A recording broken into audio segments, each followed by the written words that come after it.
कहते हैं वक्त गुजर जाता है, लेकिन इतिहास के कुछ जख्म कभी नहीं भरते। 1984 के सिख विरोधी दंगे भी ऐसा ही एक अध्याय है।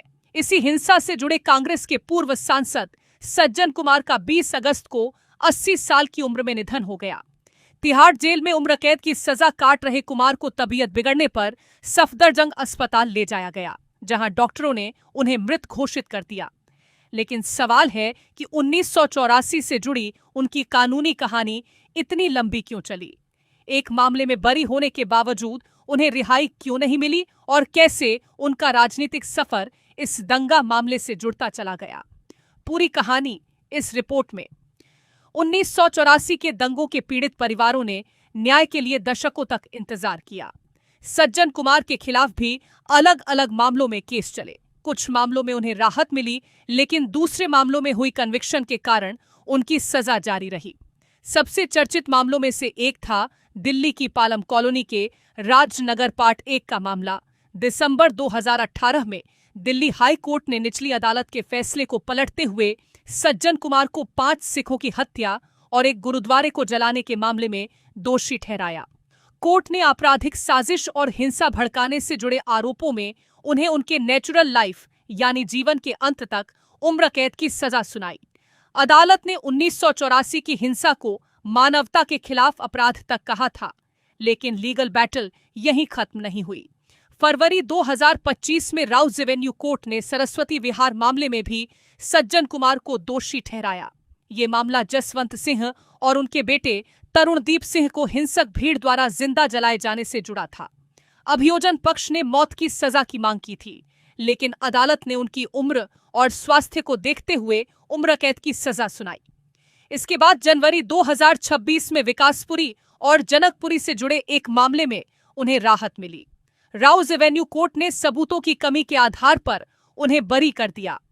अदालत ने कहा कि उनके घटना स्थल पर मौजूद होने या गैरकानूनी जमावड़े का हिस्सा होने को साबित करने के लिए पर्याप्त विश्वसनीय सबूत नहीं थे। सुनने में यह फैसला राहत देने वाला लग सकता है, लेकिन असली ट्विस्ट यही था।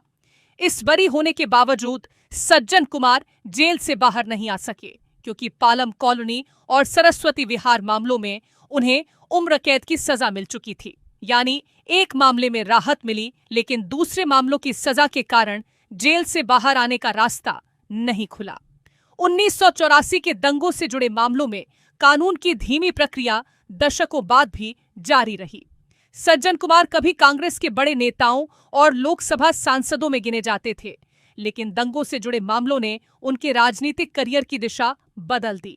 सत्ता के गलियारों से निकलकर उनका सफर अदालतों, जांच और कानूनी कार्यवाही तक पहुंच गया। हालांकि 1984 की कहानी सिर्फ सज्जन कुमार की नहीं, बल्कि उन परिवारों की भी है जो अपनों को खोने के बाद दशकों तक न्याय का इंतजार करते रहे।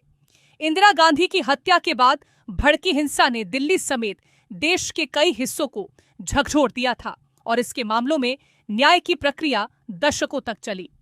सज्जन कुमार के निधन के साथ एक राजनीतिक अध्याय जरूर खत्म हुआ है, लेकिन 1984 का अध्याय आज भी पूरी तरह बंद नहीं हुआ।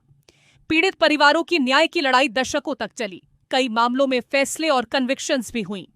हालांकि 1984 की हिंसा से जुड़े सवाल और उसकी कानूनी लड़ाई आज भी इतिहास का हिस्सा है। अब सवाल आपसे है, दशकों बाद मिले न्याय को आप किस नजरिए से देखते हैं?